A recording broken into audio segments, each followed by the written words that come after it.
Hola, soy América Rivera, psicóloga.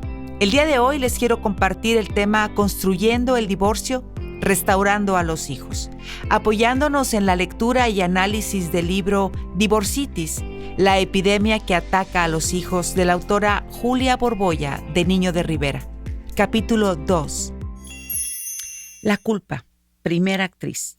Dicen que la culpa es soltera porque nadie la quiere. Sin embargo, habita en todos nosotros con mayor o menor intensidad. Y hay mucha gente que no puede separarse de ella. Yo soy América Rivera. Les doy la bienvenida a esta segunda parte de lectura y análisis del libro Divorcitis, la epidemia que ataca a los hijos, de la psicóloga mexicana Julia Borbolla, de Niño de Rivera. Hablábamos en la emisión anterior sobre estos desfases comunes que se presentan en las transiciones de familia que están pasando por un divorcio.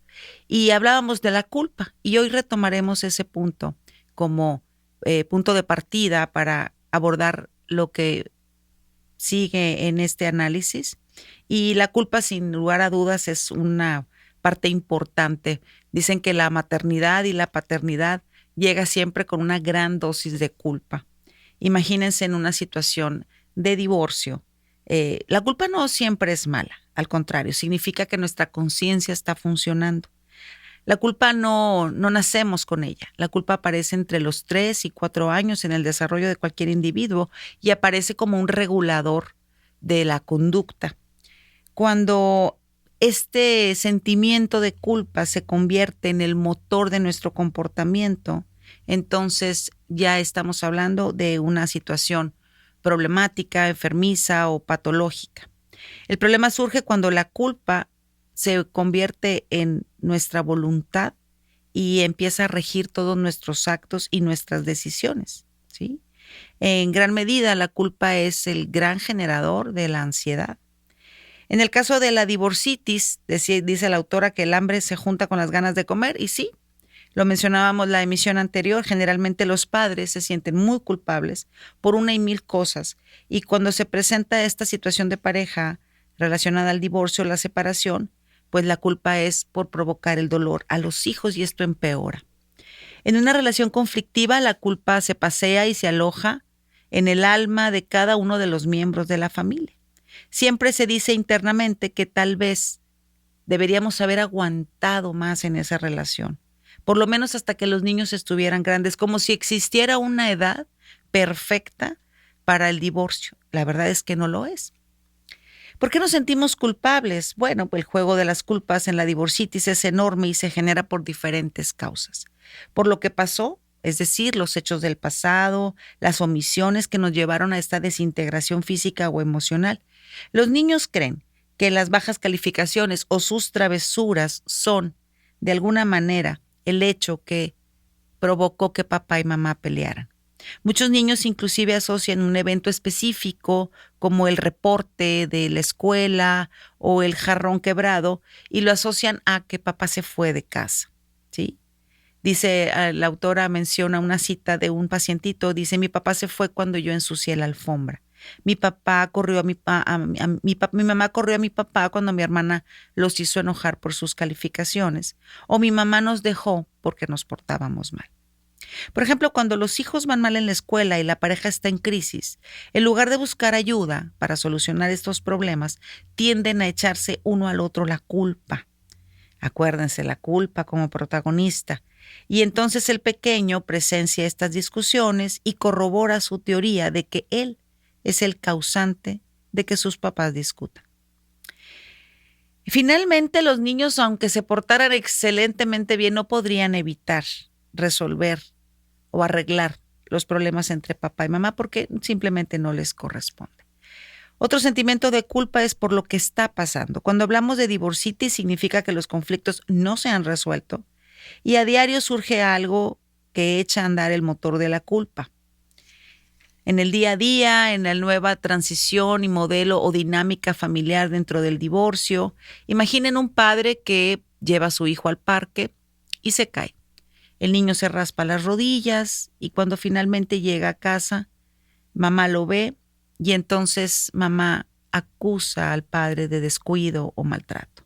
O si la niña no sabe comer, de forma correcta, con la espalda recta y en la mesa apropiadamente, el papá dice, es que tu mamá no te sabe educar.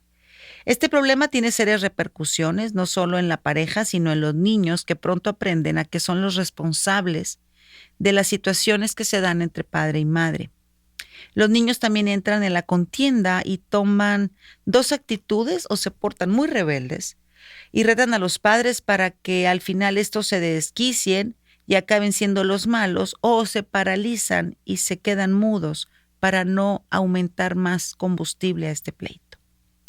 Culpa por no atreverse. Esta es la culpa típica de la divorcitis. Inicia cuando la culpa es por no saber tomar decisiones, por el hubiera, por qué no me separé antes, o quizá la culpa de no atreverme con tal de no dejar a mis hijos sin su padre o sin su madre. Le sigue la culpa que adjudico a mi pareja porque me tiene con las manos atadas por lo económico o por lo que dirán. Sigue enseguida la culpa que le echo a los hijos porque a ellos hago o dejo hacer cosas y de alguna manera se los hago saber. Aquí comienza la propia culpa por el chantaje que les hace al decirles que por su bien la madre se ha sacrificado, el padre se ha aguantado.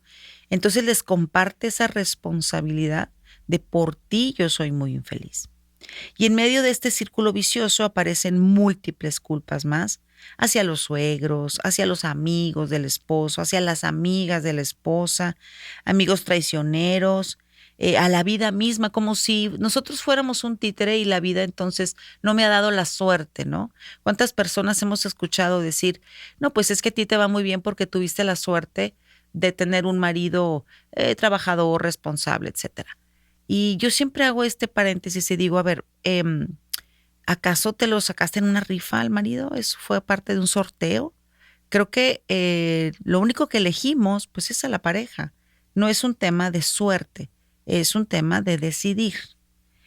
Otras culpas son relacionadas a las expectativas no cumplidas, por lo que debería de ser y no es. Esta clase de culpa se genera por haber sido muy exigente con uno mismo o con los demás, o simplemente por haberle exigido cosas a la vida como si nuestra voluntad no contara. Cuando se vive en esta situación nunca se llega a sentir satisfacción plena porque siempre hay algo que reclamarle a la vida, porque, seamos honestos, siempre hay algo que no sale bien. En el caso de los hijos, este tipo de culpa es muy, muy común. Los padres de familia suponen que por el hecho de ser los padres deberían de adivinar todo lo que mi hijo siente, todo lo que mi hijo está pasando, y la realidad es que no. Muchos padres llegan a consulta y reportan comportamientos como el cutting, reportan situaciones derivadas a sentimientos y emociones de los hijos sorprendentes, cuestiones relacionadas a adicciones, el abuso de pornografía en chicos de 12, 13, 14 años. Y cuando hacen este confrontamiento de no nos habíamos dado cuenta, bueno, se genera una culpa terrible. En fin, se sienten muy afectados estos padres y no por las consecuencias de esto, sino por no haberlo adivinado, prevenido o controlado. En el caso del divorcio siempre existe cierta culpa por los hijos que han perdido una familia estructurada. Y muchas veces por quererse ahorrar esta tremenda culpa que provoca el divorcio, entonces se vive en plena divorcitis. Y a largo plazo la culpa es mayor porque se mantiene a los hijos en una tortura constante que nunca dejó llegar la paz. En fin, esta culpa se refiere a lo que las personas esperamos de los otros, lo que yo esperaba de ti, y como esposo, como hijo, como suegra, como madre. Y no olvidemos que la divorcitis es contagiosa, Lentamente va involucrando a toda la familia, de tal modo que la culpa se extiende más allá de la pareja y los hijos. Culpa por sentimientos negativos. Esta es una culpa típica de los hijos cuando los padres se pelean. Los niños sienten mucho coraje hacia el padre que consideran agresor y desean inclusive poder golpearlo o gritarle o insultarlo. Sin embargo, cuando la ira se enfría, los pequeños se sienten mal, se sienten malos por haber tenido ese sentimiento hacia papá o hacia mamá. Nadie les ha dicho a los niños que es normal sentir ese coraje hacia mamá cuando te regaña o hacia papá porque no llegó por ti, te dejó plantado. Entonces, si un niño está viviendo que alguien habla mal de su mamá, por ejemplo, cuando va a la casa de los abuelos paternos y escucha comentarios en contra de mamá, pues naturalmente siente una necesidad de defender a su mamá y detener esas ofensas. Sin embargo, cuando el agresor es alguien cercano, alguien que el niño ama o incluso el propio padre, los sentimientos son muy confusos y chocan entre sí. Esta vez en el padre que siente coraje y se echa a andar el mismo mecanismo hacia el hijo. El niño experimenta coraje, se porta mal, no sabe expresar lo que está sintiendo y de alguna forma, lo hablábamos la emisión pasada, pues el cuerpo empieza a hablar. Y ahorita vamos a hacer un poquito de análisis al respecto porque hay mucho que decir con respecto a las enfermedades psicosomáticas. ¿Qué hacemos con la culpa? ¿Cómo la resolvemos? Bueno, primero es tomar conciencia de los sentimientos, ponerles nombre. Algo que me funciona a mí mucho con los niños porque lo entienden muy bien, pues es cuantificarlo, ¿no? Del 1 al 10, ¿cuánto coraje sientes cuando mamá te grita? Del 1 al 10, ¿cuánto coraje sientes cuando papá te dice que tu mamá no te lava bien la ropa? Del 1 al 10, ¿cuánto coraje sientes cuando tu abuela hace comentarios en relación al desempeño, ¿no?, de tu mamá o de tu papá? Al hacer un examen de conciencia podemos identificar qué personas, qué situaciones te generan esa culpa. Y una vez identificados y cuantificados, puedes saber qué tipo de conductas se te mueven por la culpa, ¿sí? Es decir, hasta dónde la culpa está siendo el motor de tus comportamientos para entonces evitarlas. No podemos, en función de la culpa, otorgar cosas de más con los hijos, ni permisos, ni objetos, ni regalos, porque entonces estaríamos permitiendo que la culpa gobierne y gobierne más allá de tu bolsillo. Es decir, no me refiero exclusivamente al gasto que se va a hacer por permitirle al hijo un viaje o un obsequio por tu sentimiento de culpa, sino también va a golpear la dinámica y la disciplina entre tus hijos y tú. Entonces es importante identificar esa culpa, evitar que habite en nosotros y evitar a toda costa que opere en nuestras decisiones. Hay ocasiones en que la culpa es real y nos lleva a un buen examen de conciencia, sin duda. Sin embargo, hay otras veces en que la culpa no debería existir porque lo que sucede no está en tus manos. ¿Cómo podemos también hacer que la culpa nos deje actuar de forma precisa y consciente? Bueno, pues ayudar a los hijos, así como tú identificas tus propias culpas, y ayudar a los hijos a que identifiquen sus propias culpas. No les preguntes a los niños qué sienten porque difícilmente lo pueden verbalizar. Tampoco los jóvenes pueden separar muchas veces los sentimientos de las ideas. Intenta mejor hablar de lo que tú crees que sienten. Yo te veo enojado, yo te veo triste, me da la impresión de que estás molesto. Es una forma de dar paso a que el chico hable de lo que está sintiendo. Es normal que sientas coraje conmigo o con tu mamá porque nuestras discusiones te afectan. No sientas que me traiciones por querer a la nueva esposa de tu papá, por ejemplo. Estos problemas no tienen nada que ver contigo y no debes tomar partido, que es algo bien delicado también. Sucede muchísimo. Los niños sienten que traicionan al otro progenitor cuando se la pasan bien con él o cuando les cae bien la nueva novia, o el nuevo novio o el nuevo esposo. Aceptar que los sentimientos no son ni buenos ni malos, simplemente son sentimientos, así como el hambre y la sed, pues no nos generan culpa, tampoco nos debe generar culpa sentir coraje, sentir ira, sentir enojo.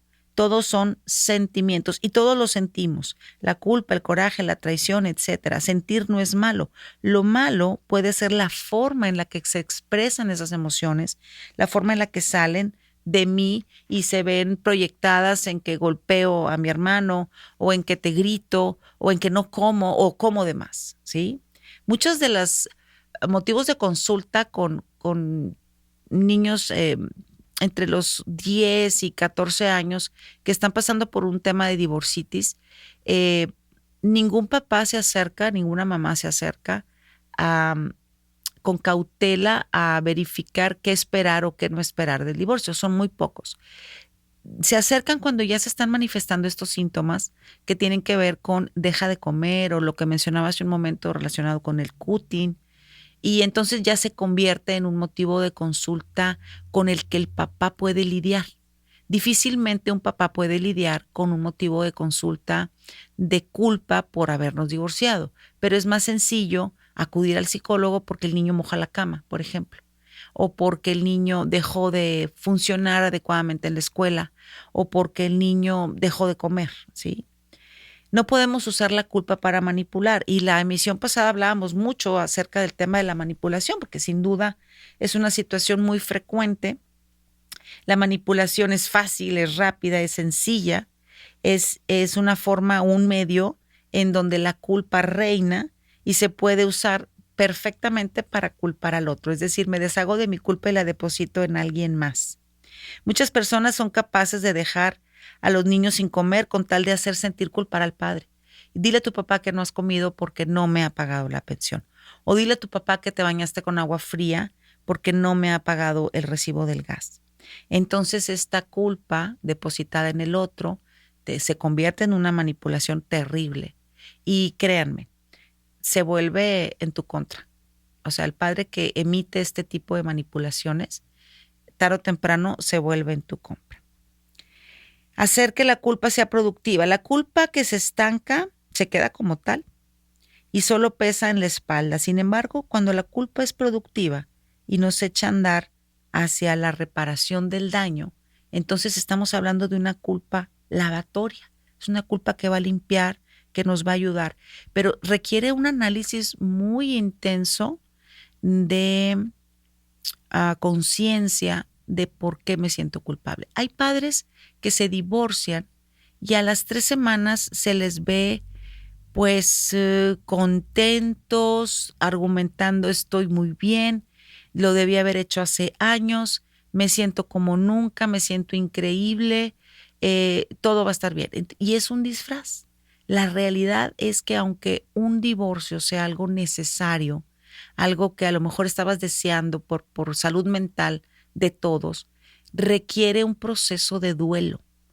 Sin embargo, vemos personas que a las 3 meses ya están comprometidos en una nueva relación. Y qué bueno que tengan esta intención de reformar su vida y de tener compañía. Me parece excelente.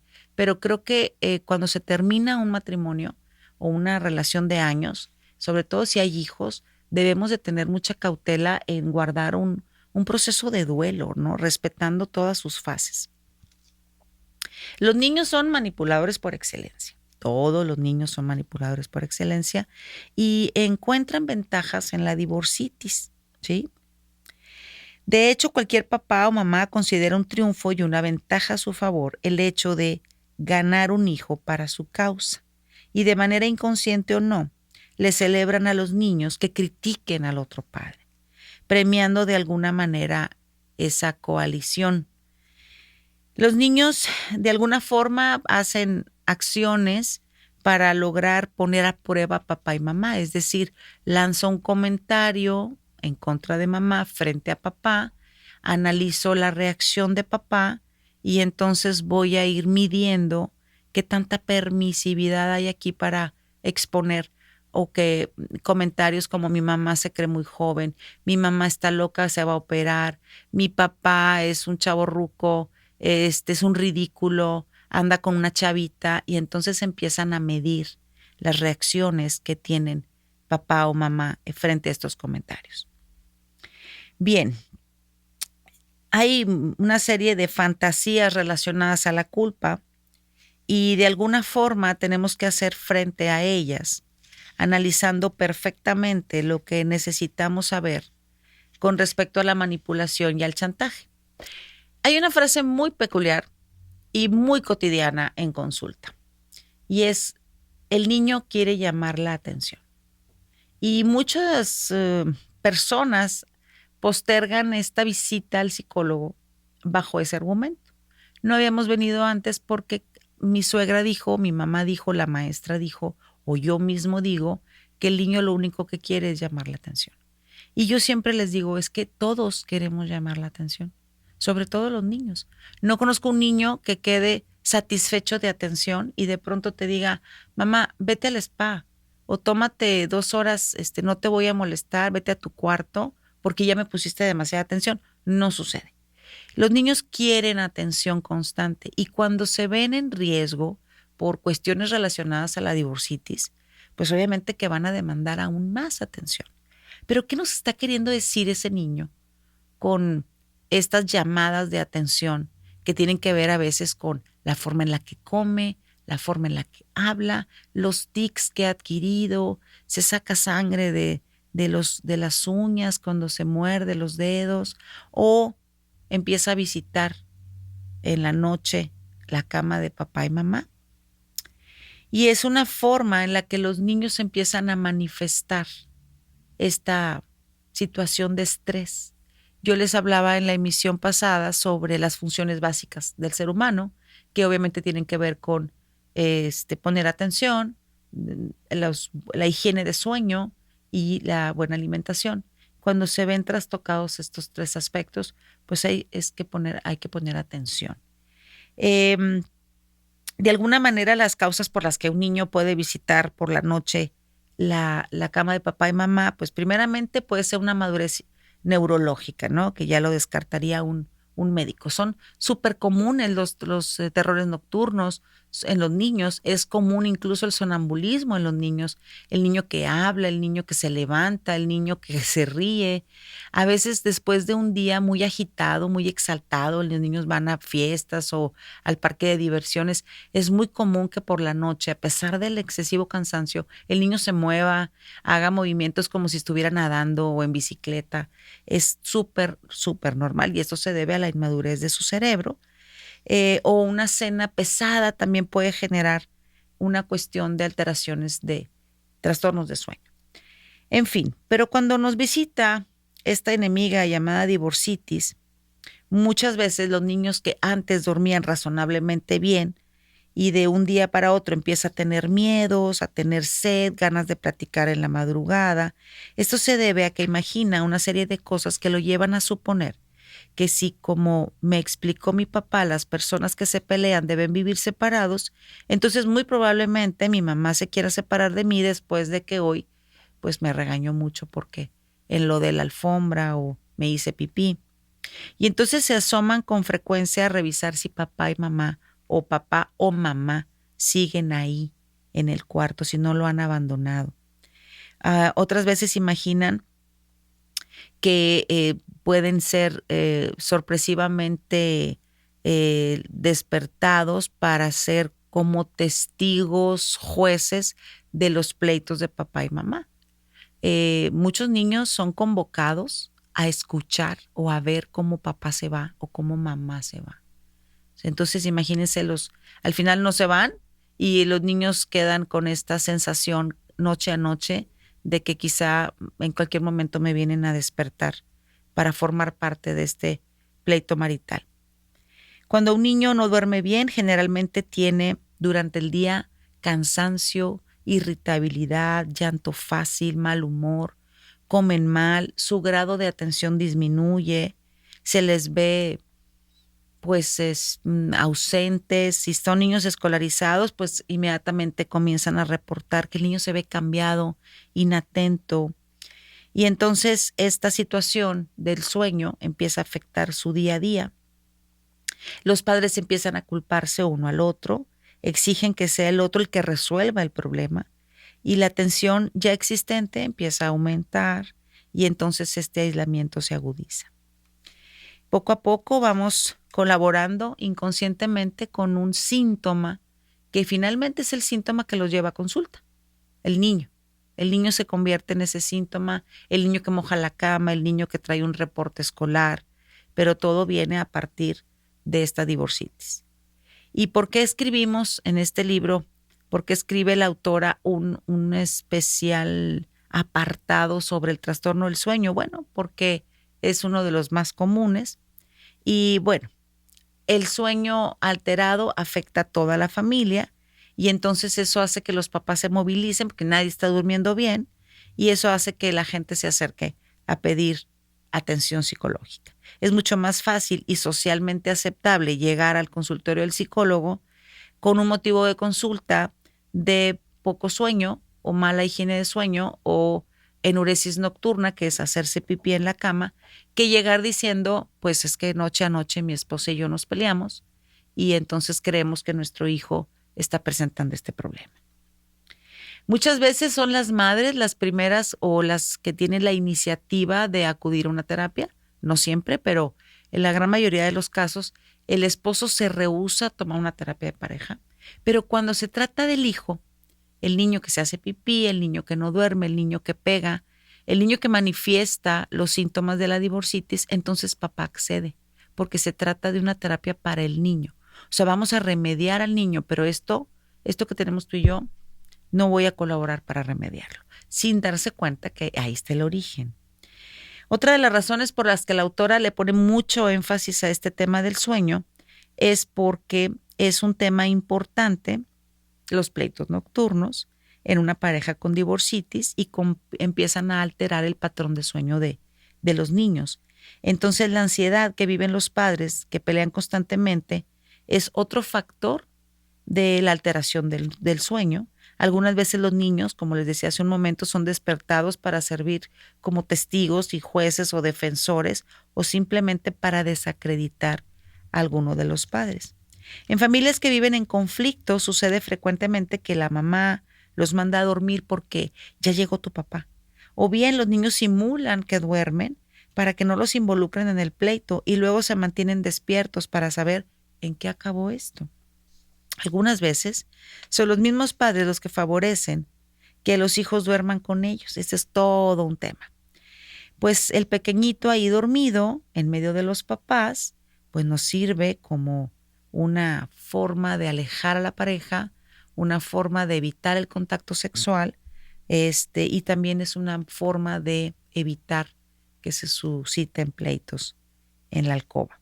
Muchas mujeres usan a sus hijos como compañeros sustitutos y los invitan a dormir con ellas como una forma de decirle al marido, ¿ves? No te necesito, ¿sí? O no llegues a armar un pleito porque aquí está el niño.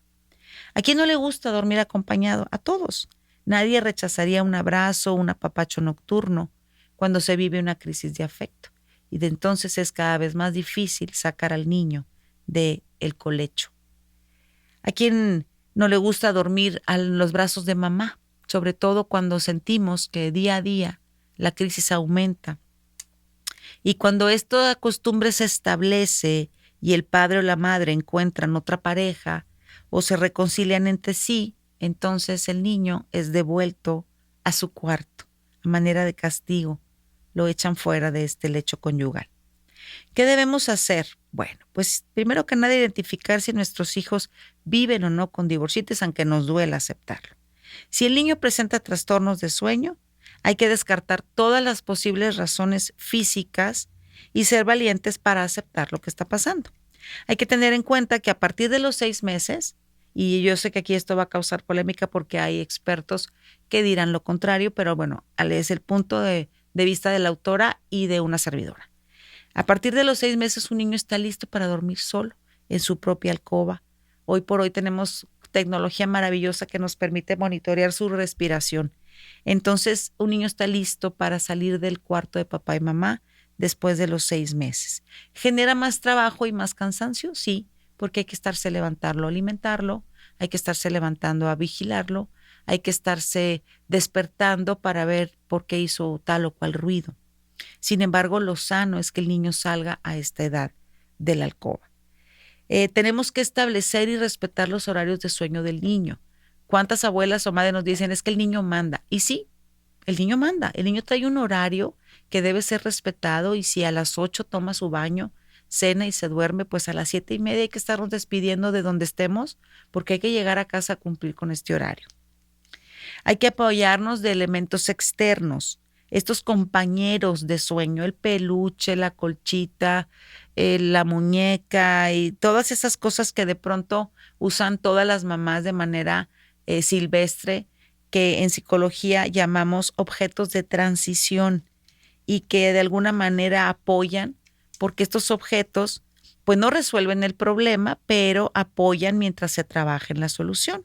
¿Ok? Asegurarnos de que las condiciones de sueño sean óptimas, en el sentido de temperatura, iluminación, etcétera. Pero imagínense si cada noche hay gritos, llantos, golpes, pues por más estudios neurológicos y psicológicos que le hagamos a un niño para ver por qué no duerme bien, pues no va a lograrse este sueño pacífico. Si el escándalo de los vecinos nos afecta en una fiesta, con mayor razón si se trata de mis propios padres, especialmente si se está decidiendo, en esta discusión el futuro de la familia. Aclararles que papá y mamá nunca los abandonarán. Los niños son muy frágiles y de alguna forma la divorcitis los convierte en seres más frágiles. De hecho, aprecian o perciben a la familia y a la pareja como algo muy frágil, muy quebradizo.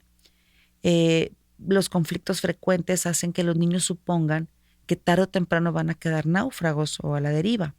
Recordar que los niños no saben lo que se siente ser padre o madre. Los niños, nosotros les explicamos que nunca los vamos a dejar de amar, que son lo más importante en nuestra vida, pero el niño no puede tener la empatía con nosotros porque no sabe lo que es ser mamá o ser papá. Entonces tenemos que explicarles lo que este amor está dispuesto a hacer por él, hasta dónde llega este amor. Si papá ya no va a vivir en la casa, los niños deben saberlo por él, no descubrirlo al día siguiente. Si papá o mamá se fueron intempestivamente y en la mañana los niños no lo ven, deben recibir una explicación breve y clara, la cual es preferible que todas las posibles especulaciones que el niño se pueda hacer en su cabeza, porque ya lo decíamos antes, más allá de lo que el niño ve y escucha, vamos a preocuparnos por lo que fantasea. Evitar siempre usar a los hijos y sobre todo en la noche. Traerlos acá como rehenes, aliados, no son pólizas de seguro. Otros padres ya separados pero con divorcitis encuentran ventaja en que una noche el niño presente un cólico nocturno para poder llamar a la expareja y ponerlo a prueba, a ver qué tanto interés o saber dónde está y con quién está. Mantienen al niño despierto y hacen que sea él mismo el que llame por teléfono al otro padre para sonar aún más dramático, alarmante, convincente. El padre que usa este juego, involucrando a sus hijos, puede ganar la batalla de esa noche contra su expareja, pero está perdiendo la guerra en su papel como educador. Hablábamos la emisión anterior del cuerpo, el cuerpo que habla, y el cuerpo de los niños por excelencia tiene esta facilidad de lenguaje. Y entonces encontramos las enfermedades psicosomáticas de repente tan mal juzgadas por la ciencia, sin embargo tan ciertas. Las enfermedades psicosomáticas son aquellas cuyo origen no se encuentra en un virus, en una bacteria o en lo que comimos en la calle, sino en una pena o un miedo reprimido o un sentimiento de culpa que no se acepta, un coraje que no nos atrevemos a expresar conscientemente. Si los jóvenes tienen menos recursos o carecen de valor para ponerle palabras a lo que sienten y piensan, entonces el organismo empieza a hablar. La divorcitis, al ser una enfermedad crónica y no atendida, ocasiona este tipo de lenguaje corporal en toda la familia. Muchos científicos han dedicado horas y horas a investigar qué fue lo primero, el huevo o la gallina. Es decir, si una emoción causó un síntoma o el síntoma causó la emoción. Cualquier persona que esté enferma de algo va a tener una respuesta psicológica o una respuesta emocional a la enfermedad. O bien se deprime por estar incapacitada, o bien se consiente y disfruta de atención constante volviéndose dependiente de otros, o tal vez se enoja por lo que le pasa y su carácter se amarga. Imagínense a alguien que recibe la noticia de que padece diabetes. Entonces la familia empieza a jugar como un juego diferente. No lo hagas enojar, atiéndelo. Le preguntan 18 veces al día, ¿ya te tomaste tu medicamento? Recibe atención extra, ¿verdad? Bueno, imagínense esto en un niño. Un niño que tiene divorcitis y de pronto tiene una lesión en la rodilla. Y entonces papá y mamá hablan en la sala de urgencias, se miran a los ojos, La mamá le cuenta cómo se cayó el niño, el papá se lleva las manos a la cabeza. Mientras atienden al niño, el papá le trae un café a la mamá, cosa que jamás había sucedido desde el divorcio. Entonces el niño está recibiendo un bono y el cuerpo empieza a aprovechar estas acciones para manifestarse a través de síntomas. Cuerpo y mente no están separados. Existen factores inconscientes, sentimientos o pensamientos que si trajéramos a la conciencia nos harían sentir muy mal. Es decir, le tengo mucho coraje a mi mamá, pero ¿cómo se lo digo? ¿Cómo se lo digo al mundo? Voy a ser una mala persona si expreso este coraje que siento hacia mi mamá por haber engañado a mi papá, por ejemplo. Entonces mandamos este sentimiento al sótano de la mente, al inconsciente, para que nos deje funcionar como personas normales. Cuando un niño siente mucho coraje hacia su mamá, porque intuye que con sus reclamos va a hacer que su papi se acabe yendo de la casa, prefiere mandar al sótano ese coraje en lugar de sentirlo, porque ya son muchos los sentimientos negativos que ha acumulado. Ese sentimiento, desde su punto de vista, es de mal hijo. Este niño puede expresar su coraje agrediendo a su propio estómago, en lugar de decirle algo feo a su mamá.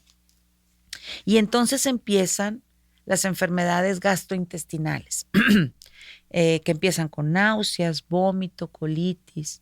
Y tenemos por excelencia enfermedades psicosomáticas que de alguna manera nos llevan a tener alguna ventaja. El sistema cardiovascular, la gente empieza a reportar taquicardias, migrañas, síntomas relacionados a dolor de pecho. En el sistema digestivo, por ejemplo, por excelencia la colitis, la gastritis, la diarrea, la ingestión excesiva de alimentos o dejar de comer. Por otra parte, en el sistema respiratorio, el asma, que es considerado como la enfermedad reina, ¿no?, de las enfermedades psicosomáticas. En muchos casos el asma está relacionado con el miedo a gritar o a decir lo que sentimos o pensamos. Las alergias también forman parte de esta lista de enfermedades psicosomáticas porque las alergias nos convierten en seres selectivos. Me alejo de tal lugar porque me genera alergia. Nos retiramos de ciertos ambientes y tengo una muy buena justificación. En la piel, el órgano más grande del cuerpo humano. Empezamos con las dermatitis, el vitiligo, la alopecia areata, que es esta calvicie en forma de círculos, que es muy común en los niños que están pasando por una situación de estrés elevado. Y sé que es difícil y hasta irritante aceptar que nuestra propia mente nos está causando estragos que conscientemente no deseamos. Sucede lo mismo con las alteraciones del sueño, porque el cuerpo habla por los niños y sus síntomas les sirven para pedir ayuda. ¿Qué hacer cuando el cuerpo habla crudamente? Primero hay que enseñar a los hijos a ponerle nombre a lo que sienten, verbalizar los sentimientos y exteriorizarlos. Yo siempre les explico a los niños cuando llegan a consulta que los problemas son problemas y las personas son personas, y que el tener un sentimiento o una emoción no te convierte y no te define en absolutamente nada. Si hay un niño que miente, por ejemplo, pues es Ricardo, que a veces miente, pero no es Ricardo el mentiroso. Y eso al niño lo hace sentir aliviado porque entonces le despatologizamos lo que viene escuchando de amiguitos, de maestros, de los papás, que a veces involuntariamente le dicen, eres un mentiroso o no seas tan mentiroso. Entonces, enseñar a los niños a verbalizar, a exteriorizar, a despatologizar. Los niños deben aprender a identificar lo que les pasa, lo que sienten y decirlo para liberarse del sentimiento y manejarlo, pero desde afuera. Al externalizarlo, ya lo estamos viendo afuera. Yo en consulta utilizo muchos muñecos que representan diferentes emociones. Entonces, cuando el niño asume que ese sentimiento ya no está en él, sino está depositado en ese personaje, es más fácil manipularlo. Enseñar a los hijos a expresar sus sentimientos, dejarlo llorar, por ejemplo, reírse, que identifique que en este momento se siente irritado, pero que ha habido otros momentos del día en que ha estado muy bien. O la semana pasada se rió muchísimo, o cantó, o bailó. O sea, es decir, este sentimiento que está teniendo, que es negativo, llega y se va a ir. ¿sí? Es un ciclo, empieza y se acaba, ¿ok? Dejarlos enfrentarse y enfrentarnos. A ver, aquí hay algo bien importante. Muchos niños llegan a casa con la queja de que son molestados en la escuela. Son golpeados, empujados, bulleados, vamos. Y entonces muchas de las reacciones de los papás, que creo que la más común, es decirle al niño, defiéndete, defiéndete. Si él te pega, tú pégale. Si él te grita, tú grítale, defiéndete. Otros papás después usan un recurso de involucra a un adulto, ¿sí? ¿Qué pasa cuando el empujón o el aventón, el insulto, el grito viene de ti? Pero el niño no se puede defender de ti porque le da miedo perderte, ¿sí? O lo hace, te grita, te empuja y se siente súper culpable. O le decimos, mucho cuidadito con contarle esto a tu abuelita. Entonces ahí ya no aplica el, dile a la maestra que te defienda, involucra a un adulto, mucho menos un psicólogo. O sea, esto sí no lo tenemos que reservar. Creo que aquí debemos de hacer que el niño experimente este sentimiento y lo externe. Y si siente la necesidad de decirnos, es que tú me hiciste sentir mal, papá, porque no llegaste por mí a tiempo, no llegaste por mí en todo el fin de semana, o me prometiste tal cosa y no me la cumpliste. Yo me siento mal contigo, me siento molesto, me siento enojado, siento coraje, etcétera. Entonces, si nos atrevemos a enfrentar de una forma sana, civilizada, controlada, entonces el cuerpo no tiene por qué hablar, ¿sí? Ni hablar a su modo. A veces estas enfermedades psicosomáticas generan dependencias porque vuelvo a lo mismo, papá y mamá, bueno, piden un día en el trabajo, se salen antes, papá llegó a la casa, entró a mi recámara, papá ya no entraba a mi casa porque ya está divorciado y mi mamá, pero esta vez como estoy en cama, estoy enfermo, entró hasta mi habitación, mamá le ofreció un vaso de agua, entonces la enfermedad empieza a tener muchísimas ventajas alrededor.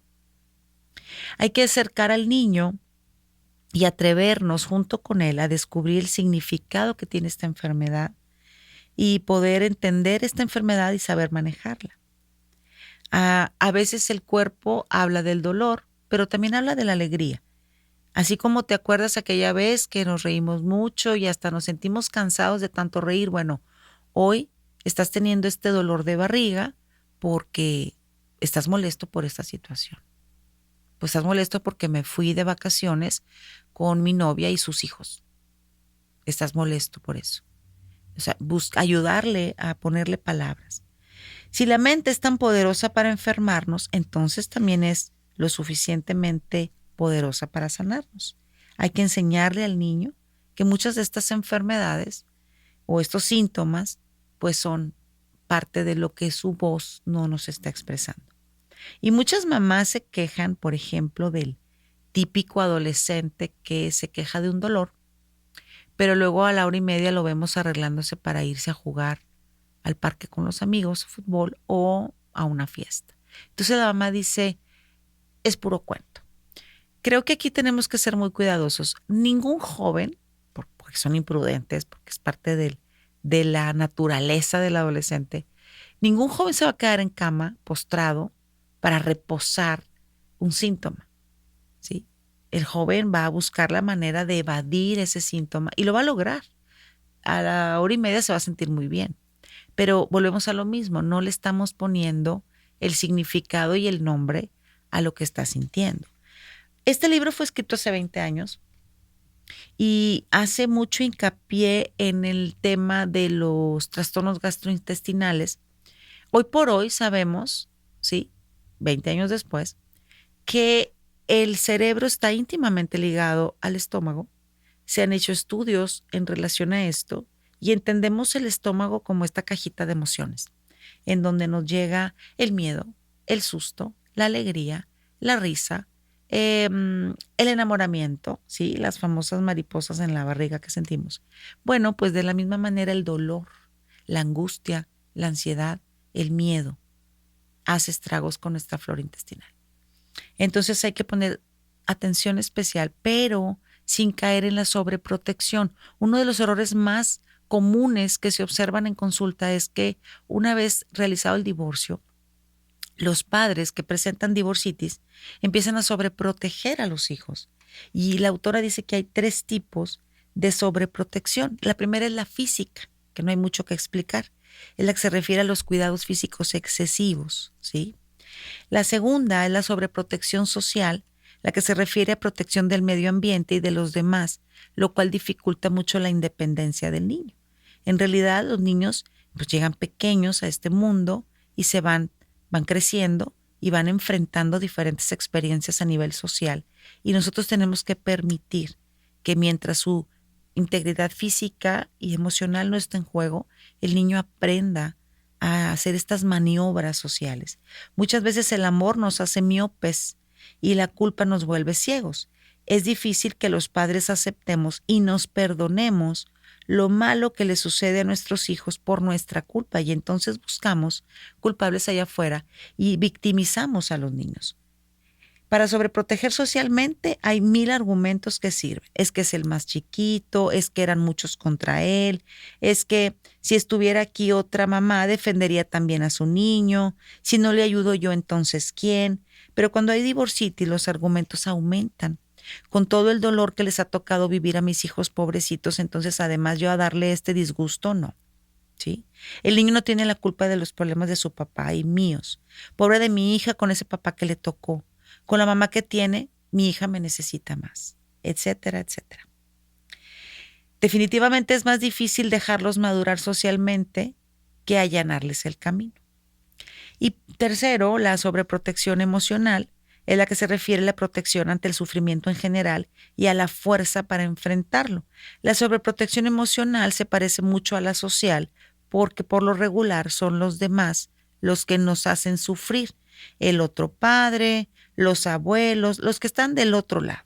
La falta de dinero, la situación irregular de la familia, pero se distingue de la social en que se protege al niño de los efectos del sufrimiento más que de los demás. Y entonces decimos, es que no quiero que llore, es que pobrecito, es que buscamos 1000 argumentos para evitar que ese niño sufra, porque nosotros y nuestra culpa nos hace sentir mal porque el sufrimiento del niño nos recuerda el sufrimiento que nosotros le propinamos. Entonces es un alivio más para el padre y la madre que para el propio niño. La sobreprotección es tan dañina como el abandono. Y uno de los síntomas más clásicos en esta situación de la sobreprotección, pues es cuando los niños no son sometidos a la tolerancia a la frustración. Tolerar la frustración se refiere a la fuerza que sentimos las personas para resistir una privación. No siempre obtenemos lo que queremos por muy sobreprotegidos que nos tengan. Hay cosas o situaciones que están fuera del control de papá y mamá. Imagínense la crisis tanto para el padre y la madre como para el niño cuando no se puede otorgar lo que el niño solicita. Si los niños no experimentan el sufrimiento, aunque sea en pequeñas escalas, no será capaz de manejarlo y menos aún de superarlo. Los niños muy cuidados no tienen que esperar por nada, lo tienen todo, no lo desean. Alguna vez una mamá me hablaba de haber llevado a su hijita de 5 años a elegir su regalo de cumpleaños a una tienda de estas que son especialistas en juguetes, ¿no? Y decía que la niña llegó a la tienda y corrió a agarrar una muñeca y le dijo, mamá, esta, por favor, esta, siempre he querido tener esta muñeca.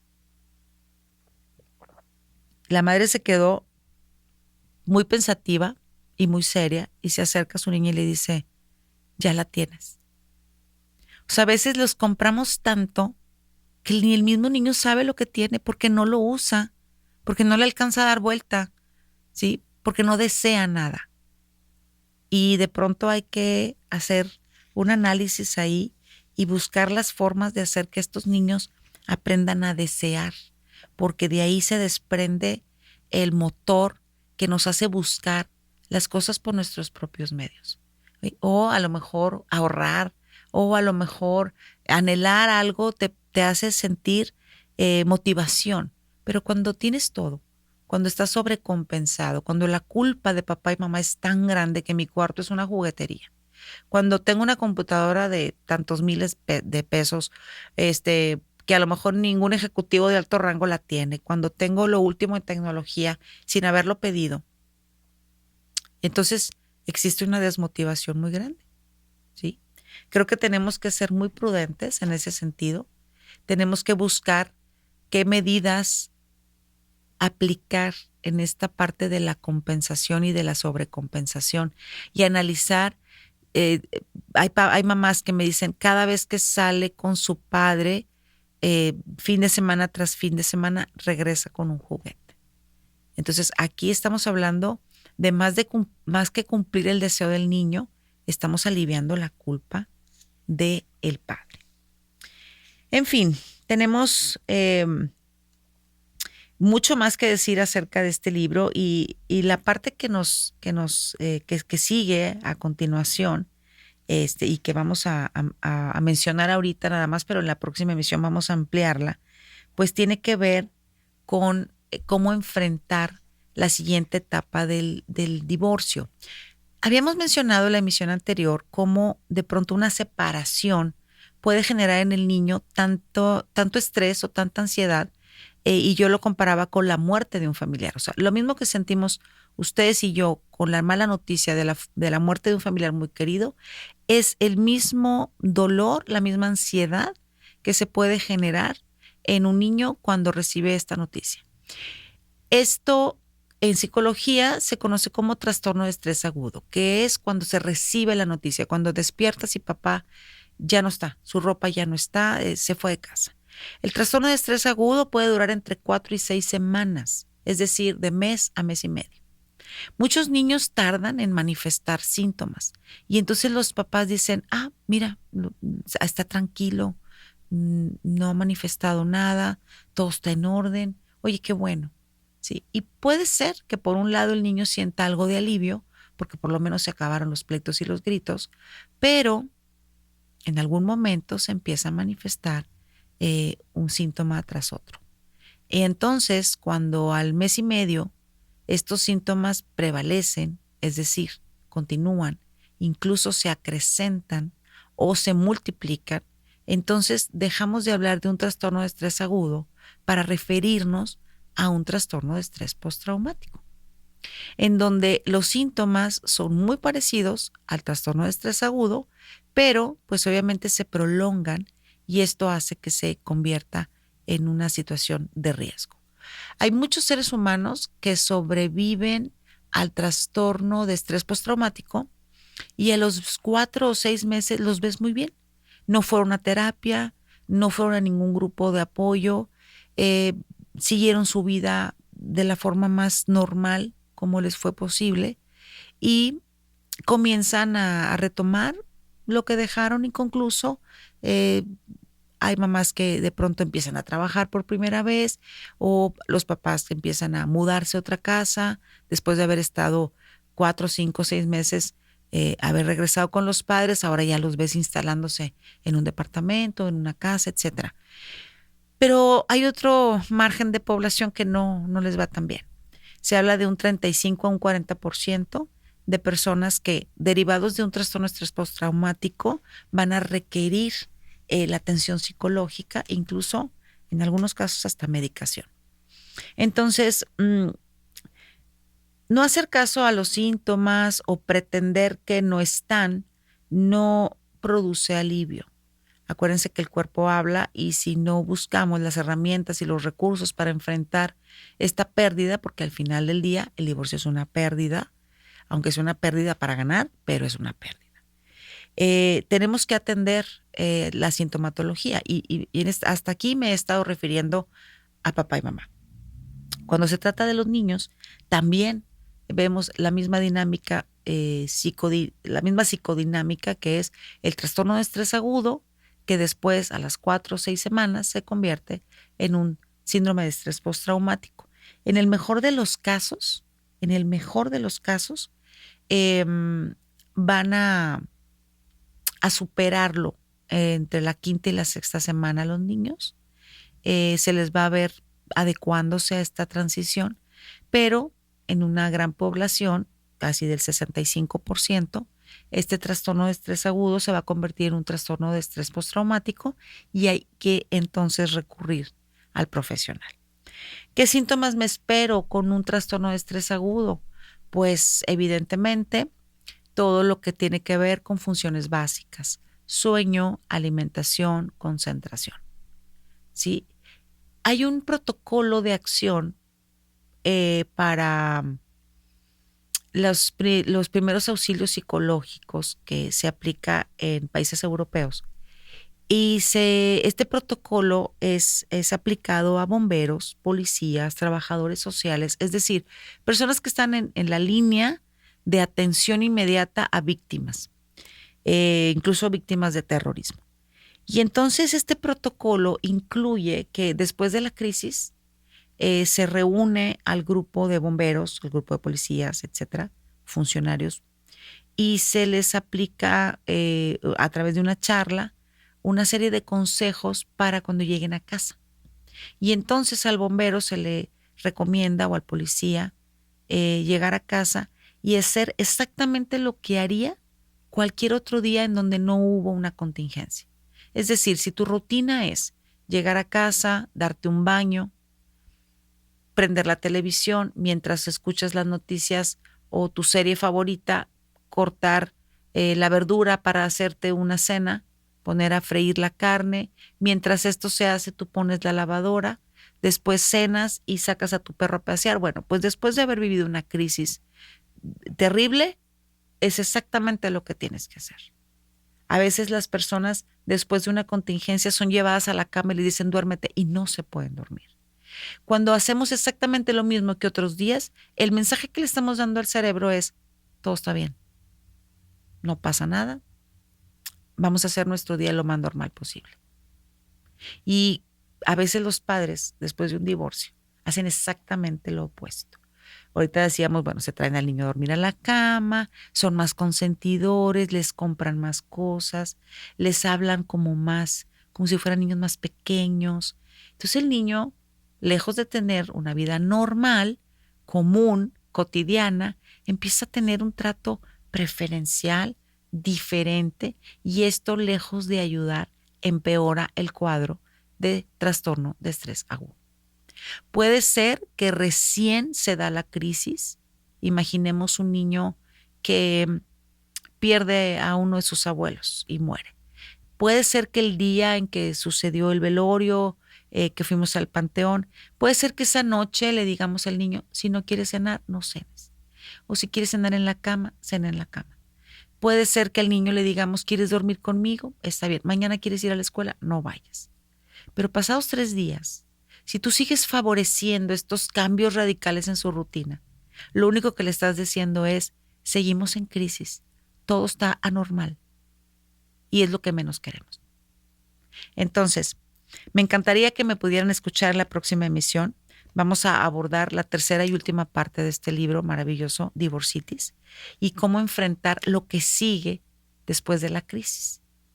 Cómo enfrentar las familias reestructuradas, la novia de papá, el novio de mamá, cómo enfrentar el cambio de casa o tener 2 casas, toda esta rutina y esta dinámica en la que entramos a partir de una situación de separación o divorcio. Yo soy América Rivera, me encantó estar en esta ocasión con ustedes y nos veremos pronto en la siguiente emisión. Gracias. Acompáñame todos los lunes 9 p.m. en mis redes sociales o en tu plataforma podcast favorita.